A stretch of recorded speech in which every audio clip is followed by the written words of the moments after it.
in the background, and you can't not include it. It's almost similar to the book of Ruth, where there's just a story, although you do read about God, and there's a beautiful picture of the church in there.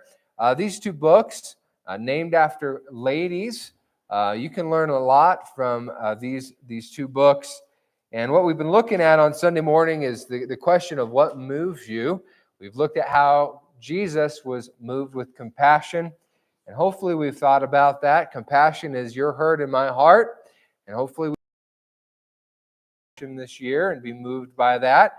And we some people try to move God, and he there in Deuteronomy, when you try to do that, what happens when you try to move God?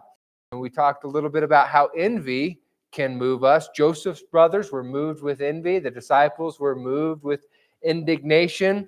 And we talked about how envy can cause us to move in our life. And when I talk about moving, I mean in your attitude and what you do and how you feel about things. And here in the book of Esther, the children of Israel are in captivity. The first chapter explains how this ruler, King Ahasuerus, I'll kind of just tell you the summary of the story, and then we'll kind of pull out some principles and apply some of it here this morning. But chapter 1, you have King Ahasuerus. He's the king of the Medes and the Persians, and he throws a party. He's excited about how amazing he is and how successful he is. He has a wife. Her name's Vashti, and essentially he wants to parade her in front of all the other men. And she takes a stand and says no to that. Well, all the other princes and rulers of the land say, oh, man, this is bad news, king. All the other ladies in the kingdom will hear about how the queen doesn't submit to her husband, and our wives are going to stop submitting to us. So you need to put an end to this, and you need to kick Queen Vashti out. So he exiled her and created a rule that, the ladies basically had to do what the husbands had to say. A law of the Medes and the Persians.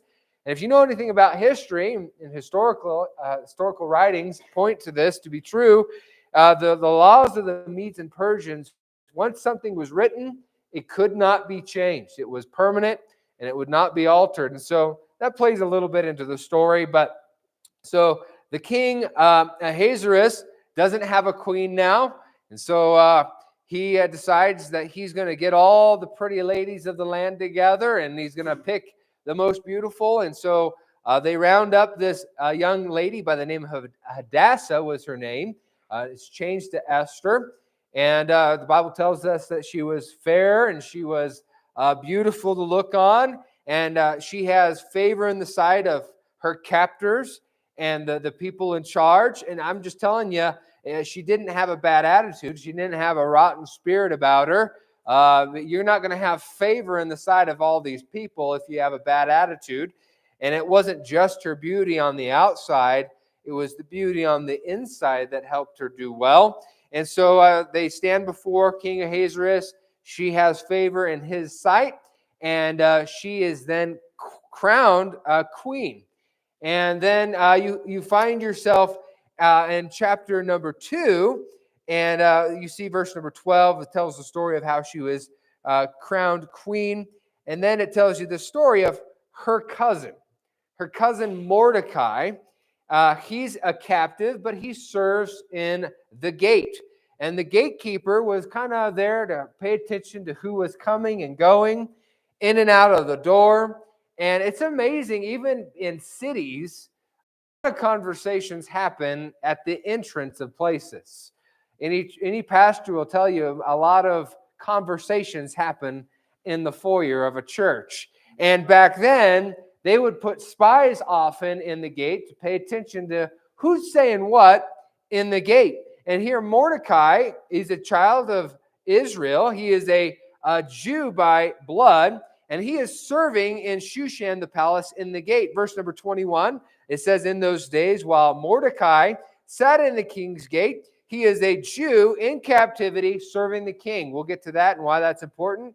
2 of the king's chamberlains, Bigthan, oh boy, he must have been a big guy, I don't know, Bigthan, they must have called him Biggie, and Teresh, of those which kept the door, were wroth, and sought to lay hands on the king Ahasuerus. So essentially, these two guys were planning a coup. They were going to try taking the life of King Ahasuerus. Now, if you remember, I just said it many times, Mordecai's a Jew. King Ahasuerus just came in and took them all captive. Wouldn't you think Mordecai would be okay with that happening? You know, this wicked king who's in charge of enslaving your people, you hear that somebody's going to kill him, maybe that would be a good thing. Maybe your people would be set free, but that's not his spirit. That's not his attitude. Mordecai is a man of character. And it says there, verse number 22, and the thing was known to Mordecai, who told it unto Esther the queen, and Esther certified the king thereof in Mordecai's name. So she made sure that when this information got to the king, they knew who was responsible for finding this out. And that plays an important role later. Verse 23, and when inquisition was made of the matter, it was found out, therefore they were both hanged on a tree, and it was written in the book of the Chronicles before the king. Now, it's kind of a weird shift. Some people say, and authors and commentators write, in chapter 3, you have this guy named Haman appear out of nowhere. And the very first thing that we know about Haman in verse number 1, and after these things, the things that we just read about, the plot to overthrow the kingdom fell through. This guy Haman, and after these things did King Ahasuerus promote Haman.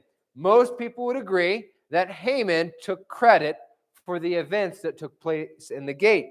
The reason they say that, this guy by the name of Haman, the son of Hammedatha, the Agagite, and advanced him and set his seat above all the princes that were with him, and the king's servants that were in the king's gate bowed and reverenced Haman. Now, whether or not that's the case, I don't know.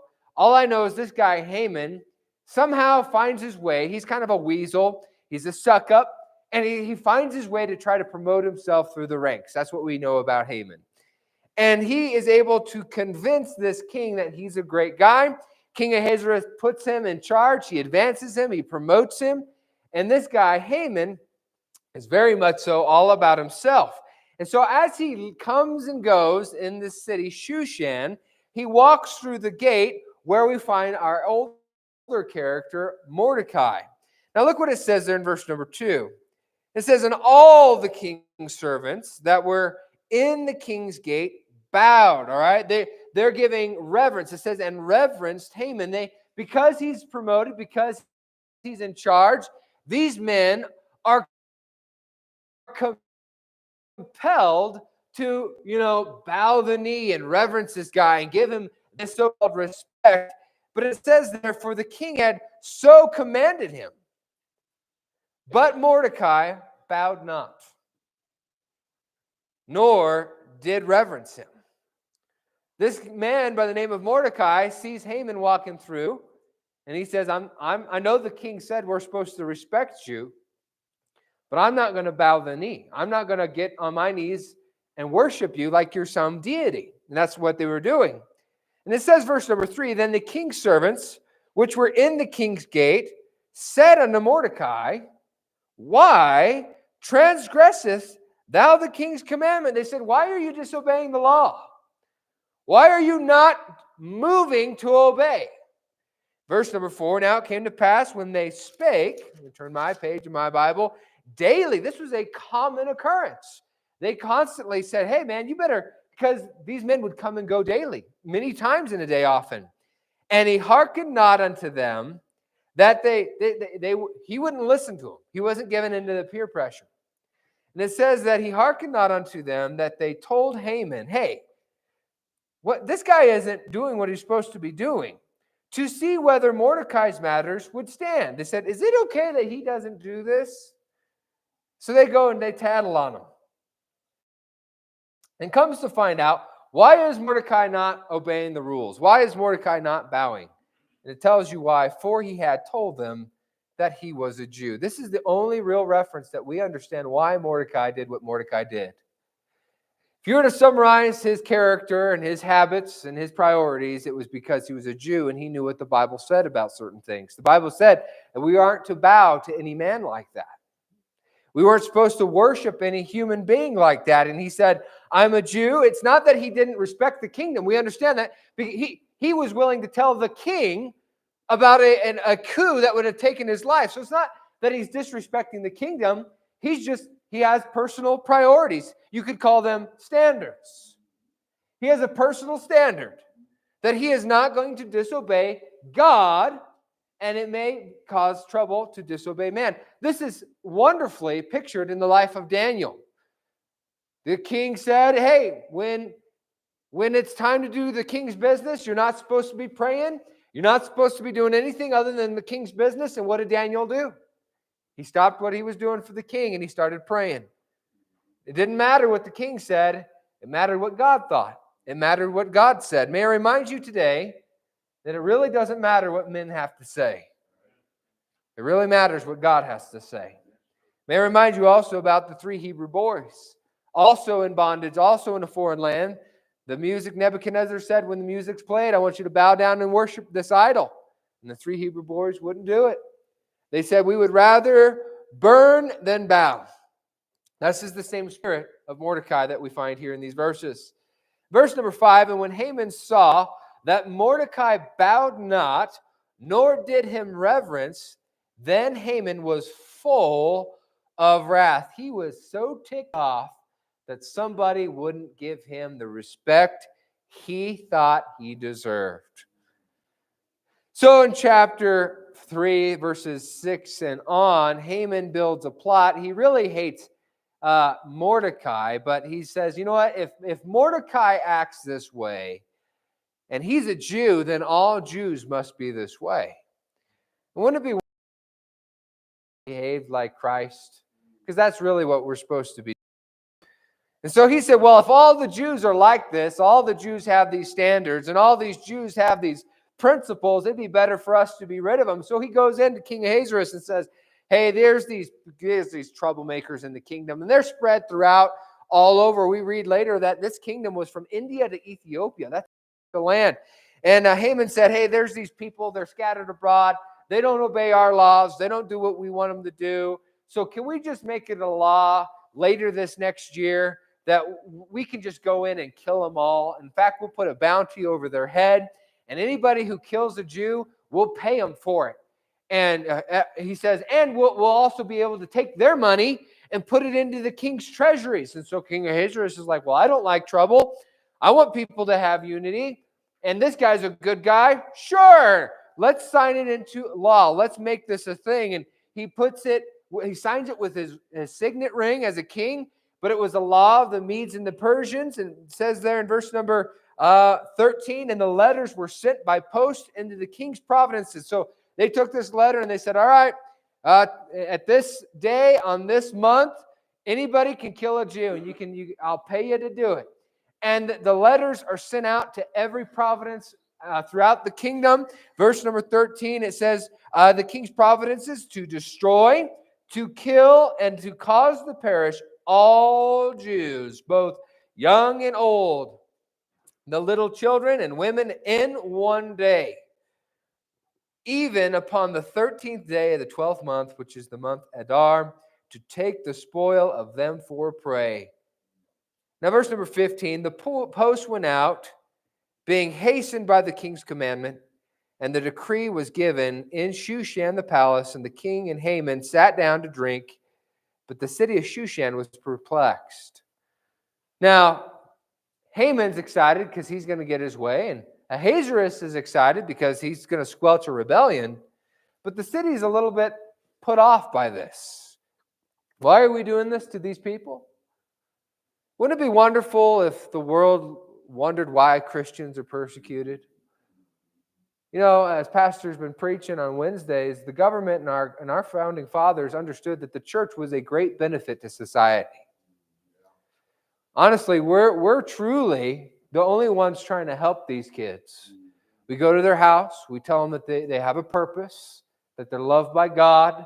We'll bring them here. We'll teach them how to behave in society. We'll teach them how to be a good citizen. We'll teach the young men, how to be men of a society and love their wives and provide for their homes.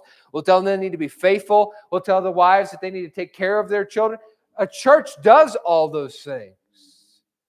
At least they should. And this city was wondering, what is this all about? Could it be because the Jews weren't causing trouble? All I know is that the city was wondering what in the world's going on about this. And may I remind you, when a king is sitting in his chamber and he makes something a law and they write many copies of it, it has to go through the gate to get to everybody else. And who's sitting at the gate? Well, that's where we find Mordecai again. Verse number 1 to chapter 4. When Mordecai perceived all that was done, he heard about it. He heard some bad news. Mordecai rent his clothes. That was a Jewish sign of a time of mourning, a time of desperation.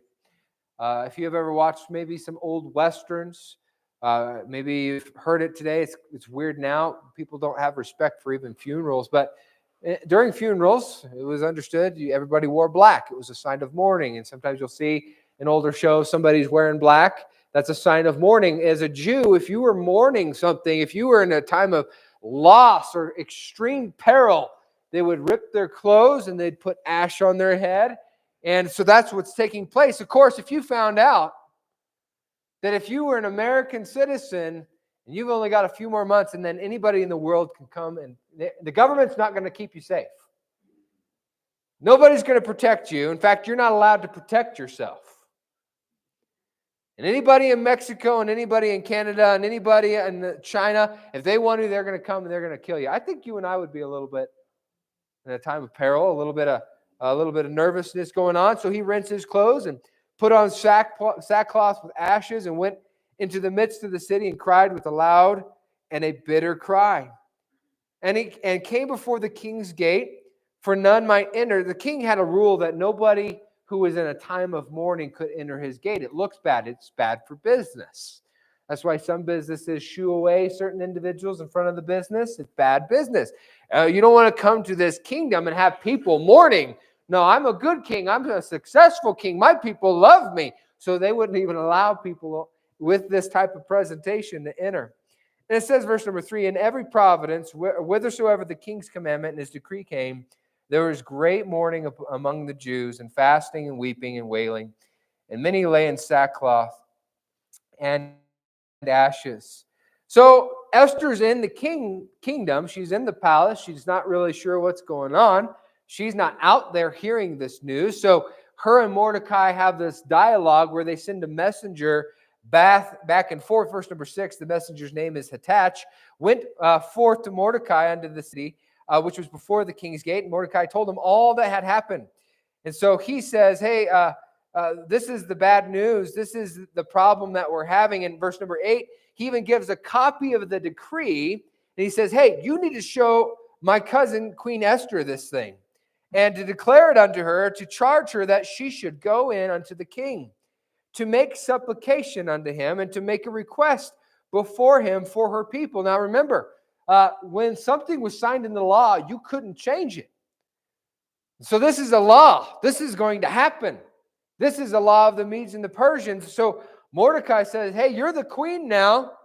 You need to put yourself in a position to intercede. You need to speak up about those who are in danger.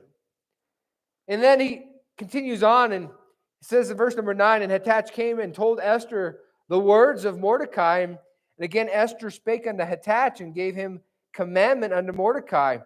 All the king's servants and the people wherewith man or woman shall come unto the king into the inner court, who is not called. There is one law of his to put him to death. Basically, if you entered the king's court without him asking for you to come, you would be put to death unless he would lift his scepter to you to allow you to speak.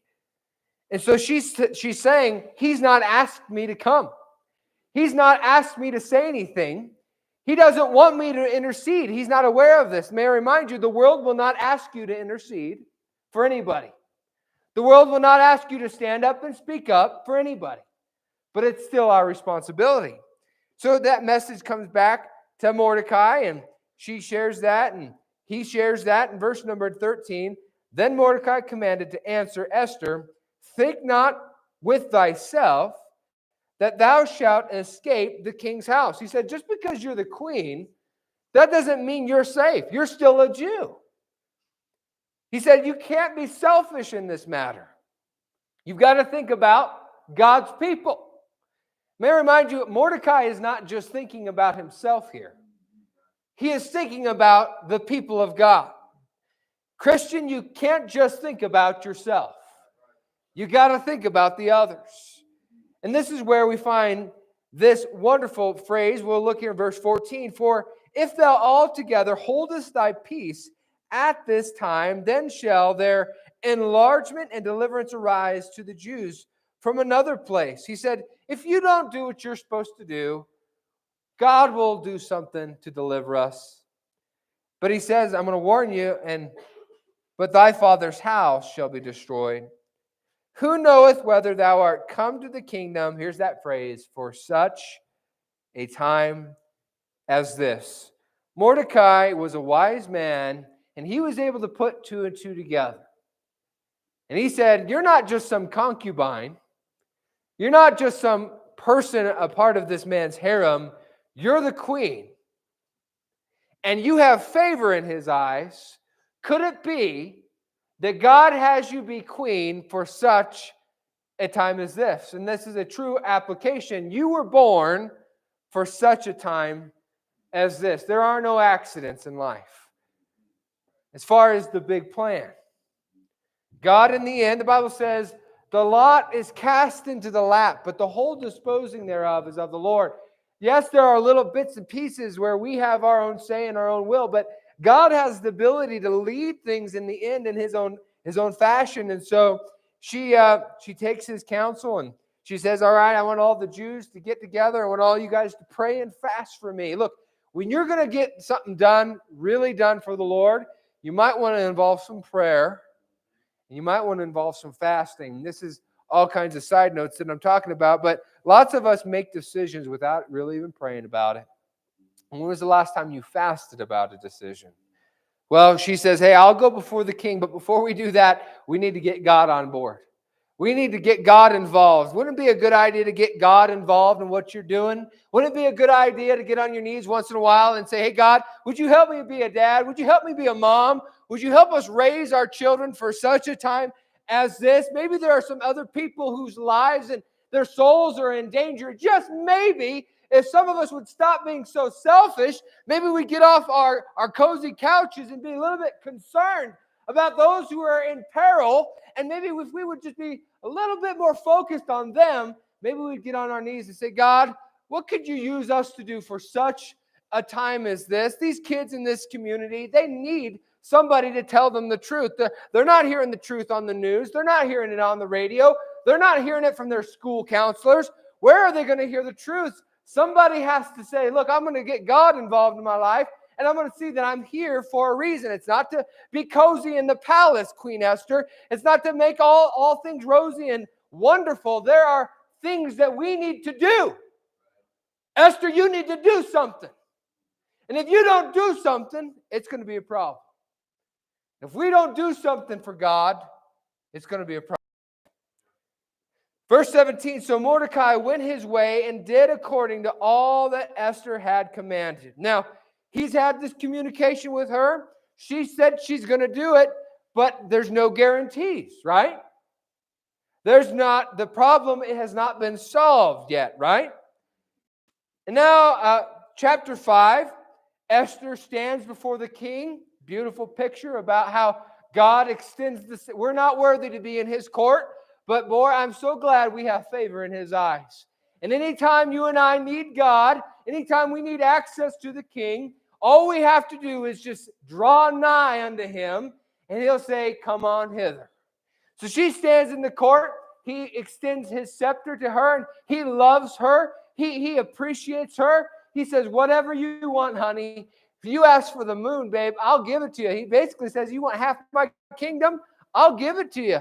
And what a wonderful thing that God says, what do you want? You want my son? I'll let you have my son. You want heaven? I'll give you heaven. What do you want from me? And often we as the children of God never really appreciate what he offers us. And so she says, well, she's a little nervous. I can't blame her. because it's a law. She's going to ask the king to change the law, which you could not do. So she's really not sure about what to do. So she says, hey, could I have a special dinner with just you and just Haman? It says there in verse number 4, and Esther answered and said, if it seem good unto the king, let the king and Haman come this day unto the banquet that I have prepared. She says, I've got a dinner in mind. Would you mind just coming over for dinner?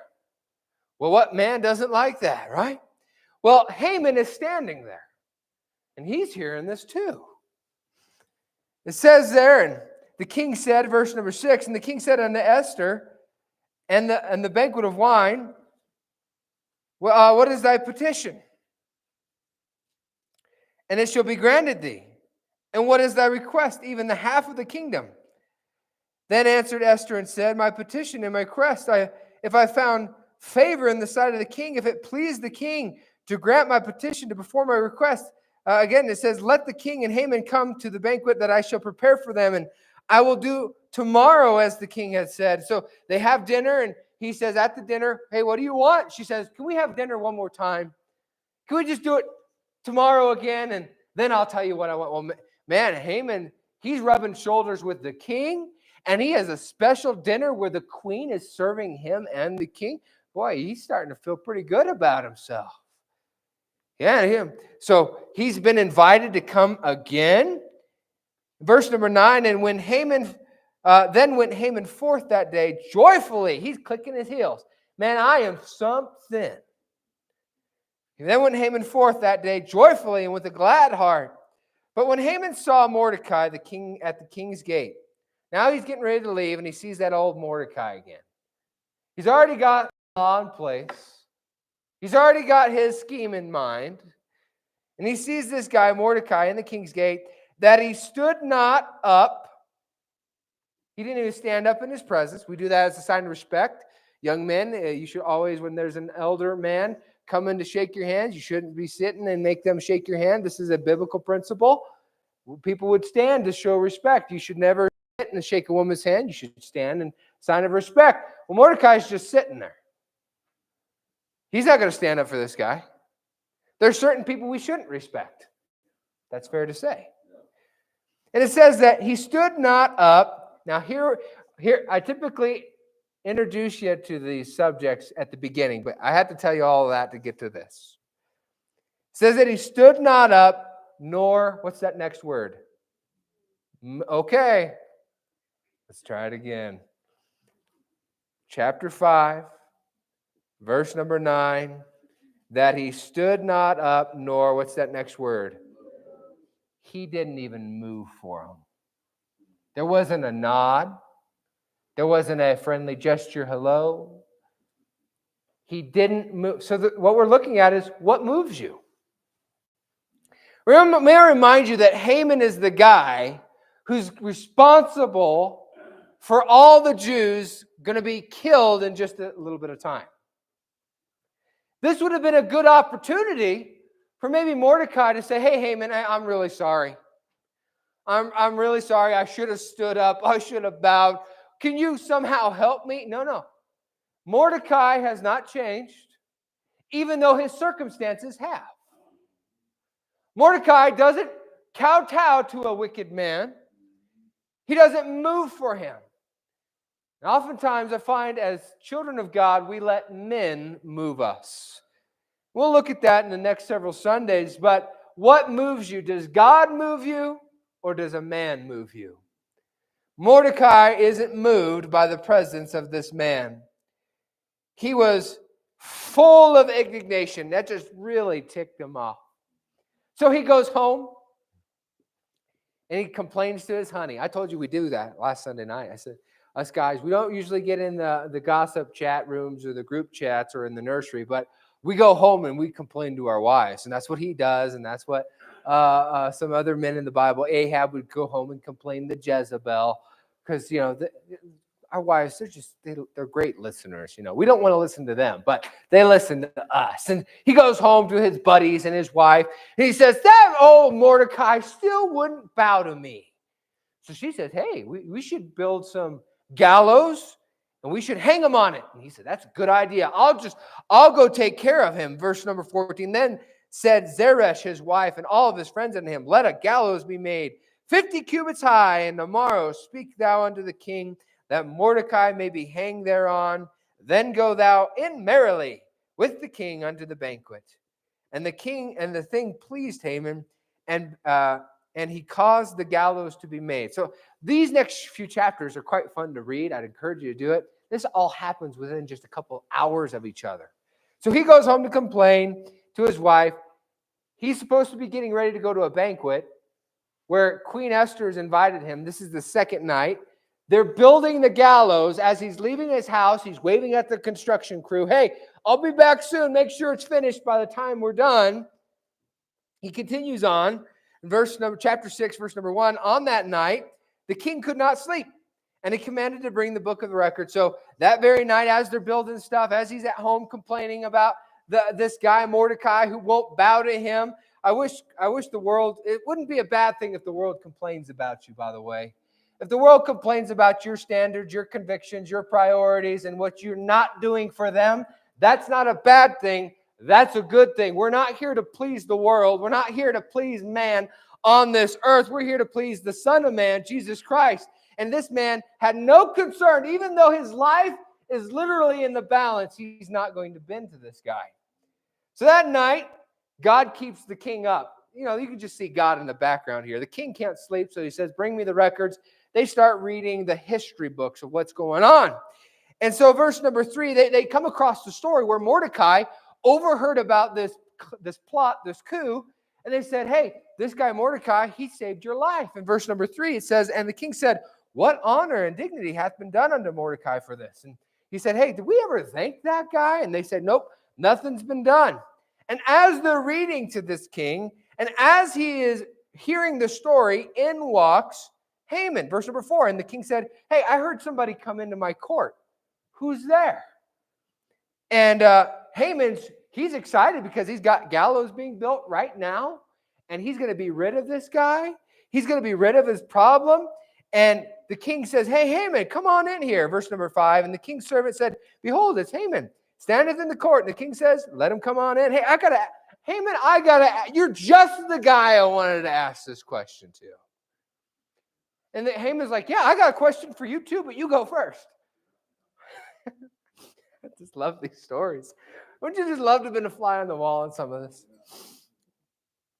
It says there, so Haman came in, and the king said, what shall be done to the man whom the king delighteth to honor? Well, you see here, now Haman thought it in his heart, to whom would the king delight to do honor more than to myself? He said, oh, he wants to honor me.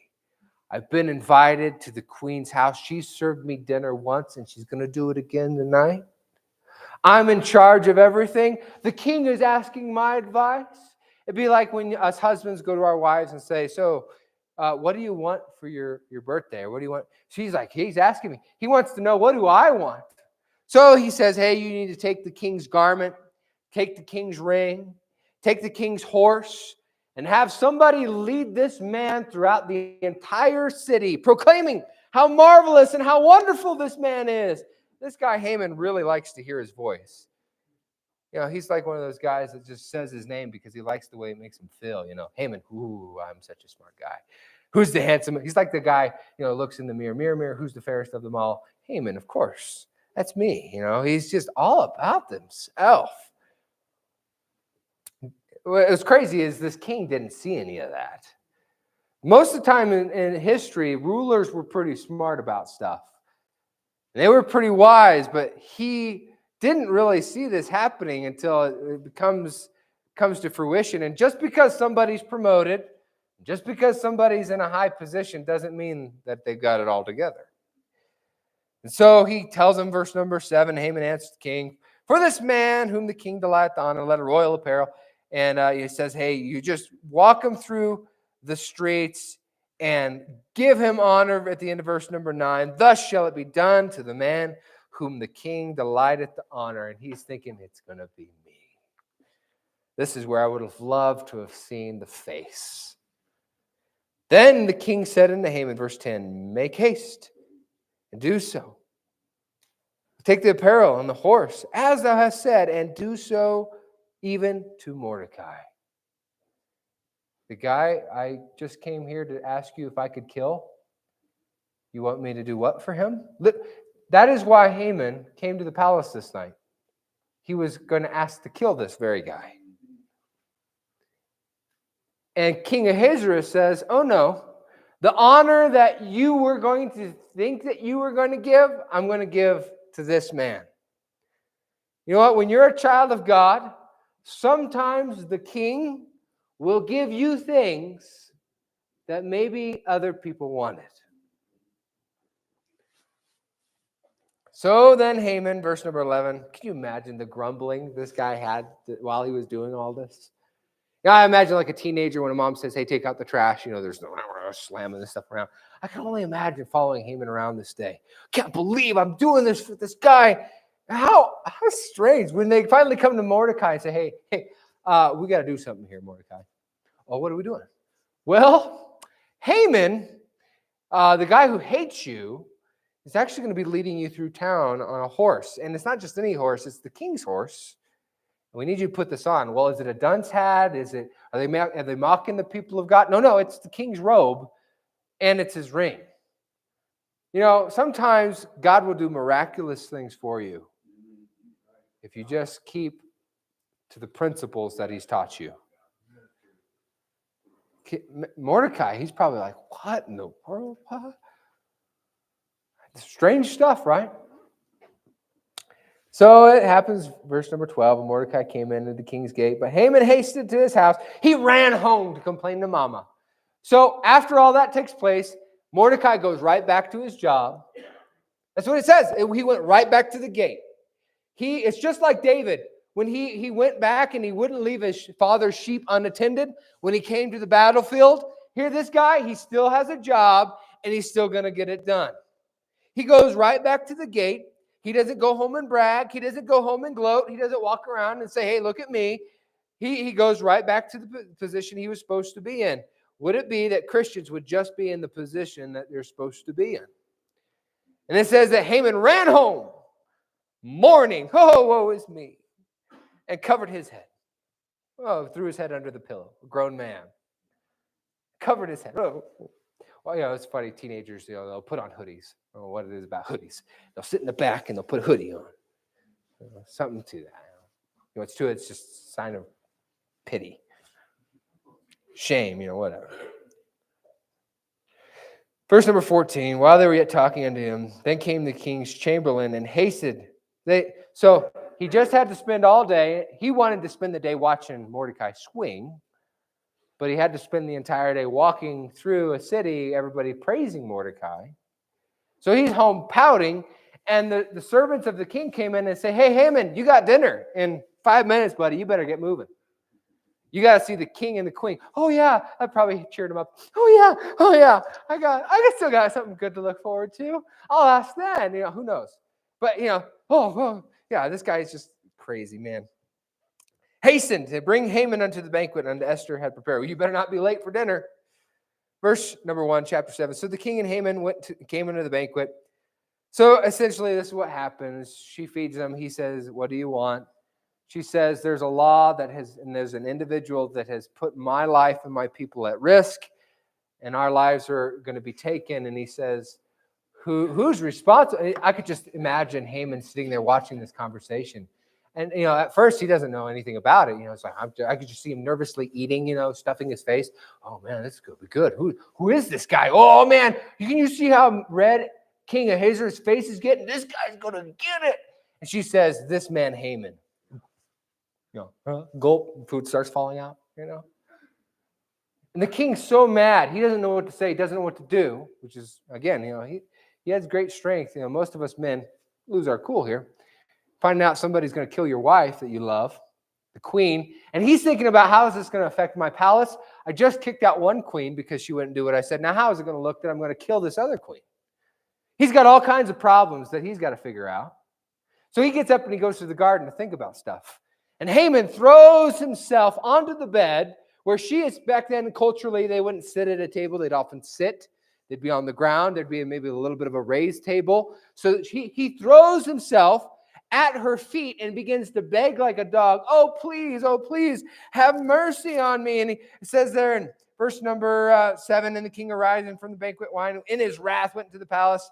And Haman stood up to make request for his life to Esther the queen, for he saw there was evil. Boy, he saw the handwriting on the wall, man, when he saw that guy storm out. So he throws himself at her feet. So in comes King Ahasuerus again.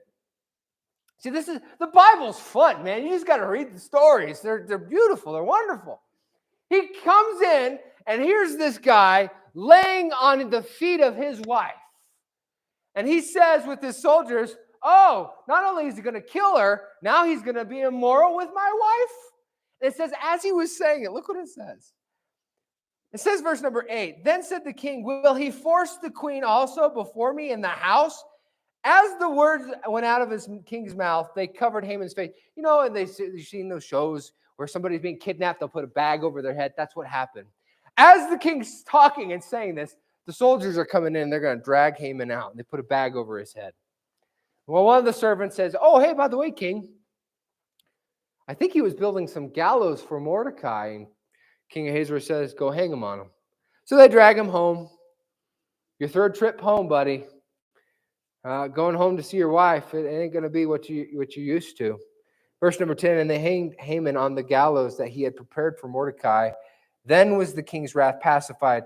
So then she has this conversation with the king, and essentially what he figures out a way to do it. And it's wonderful that God can figure out a way to solve any problem that you have. He knows he can't change the law, but he can write something to be complementary to the law. And there was a law written against us, for the wages of sin is death. That couldn't change. And I'm so glad God found a way around that to be complementary to the law that would not change. And God put himself in there the way we could escape. So essentially what the king did is that he said that, yes, this is going to happen on this very day, but Jews, you're allowed to defend yourselves, and all the government is going to back you up. And if you come and you try to kill a Jew, know that they can defend themselves, and the soldiers of this nation will protect them. Well, individuals actually went after them. It tells us several hundred and several thousand people actually tried to do it. Good things came out of it. But I just want you to know at the end of the story here, Mordecai is then promoted into Haman's position. Mordecai gets Haman's house. Mordecai is essentially now second in charge. You know how many times it happens in the Bible where somebody from nowhere becomes second in charge? May I remind you that God allows you to be up with him, and Jesus is second in charge, and you can be one with him. Beautiful story. And Mordecai not only helps this king, if you read in chapter 10, and the greatness of Ahasuerus laid a tribute unto the land upon the isles of the sea. Look what it says in verse number 3. And Mordecai the all that beautiful story. We're at the end of our time. I want you to just remember some of these things. When it comes to what moves you, what a cool story, what a miraculous event.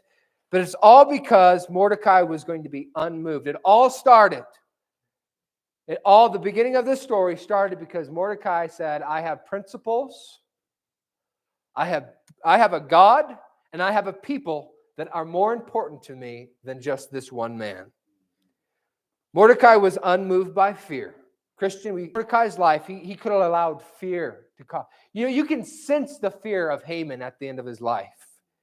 You can just, when the Bible gives you these stories of how they put a bag over his head and how he's weeping and mourning and all of these things, Haman was moved by fear, but not Mordecai. Child of God, don't be moved by fear. Trust that God can solve it. Instead of being moved by fear, he was moved by faith. He said, you may not solve this problem, but God will. He had faith somehow, some way, sometime, God was going to bring deliverance. You got to have faith in this day and age. You got to trust that God can solve it. God can fix it. You may look at your life and wonder, how could God possibly bring a close or a good ending to this. You got to have faith. He was unmoved by fear. He was unmoved by his circumstances. Even after the law is signed into place, he doesn't change his approach. He doesn't change his standards. He doesn't change his priorities. He is an unmoved man based off his circumstances. Would to God, the people of God would not be moved by their circumstances. We have people that maybe have a job loss or a difficulty, and I'll just quit on God. I'll move to a different place. I'll try a different marriage. I'll want different things. Don't be moved by your circumstances, because circumstances didn't move. Circumstances didn't move. God bless David. And don't be moved by your circumstances. Those are things outside of your control. He was unmoved by fear. He was unmoved by circumstances. He was unmoved by ease. He could have said, well, man, and once everything was solved, he could have said, time to retire. Time to call it quits. Time to hang my hat. Mordecai, till his dying days, was still serving, still helping that king, still doing what's right. God still blessed. God isn't going to bless an ungodly man. So if God blessed Mordecai till his dying death, to his old age, that means he was still serving. But he could have called it easy. Christian, don't call it easy. Just say, well, it's time to hang my hat. I put in my time. I helped save the nation. I helped do this. And I put my time into that ministry. And I've helped in this area of the church. Now it's time to take it easy. Not Mordecai. He kept on going. He was unmoved by ease. His cousin is the queen. He could have sat sweet in the shade drinking pink lemonade.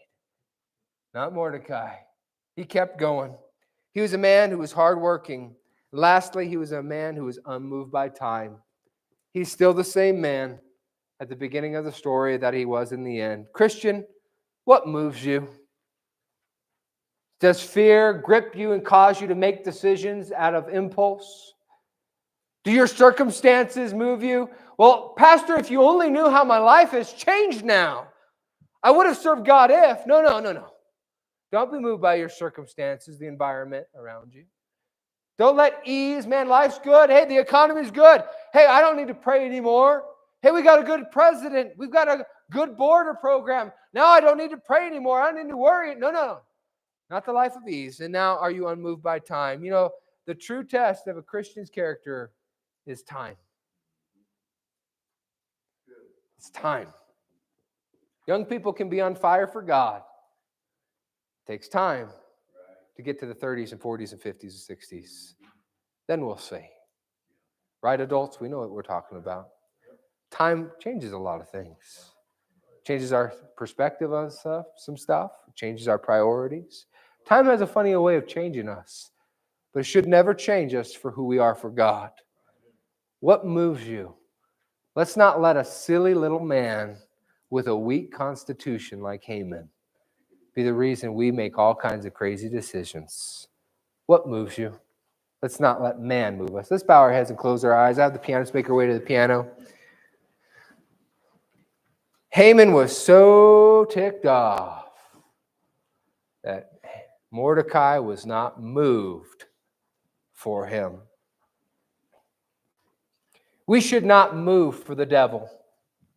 We should not move for the world. We should not move for their pay, for their attention, for their blessing, we shouldn't be moving for them.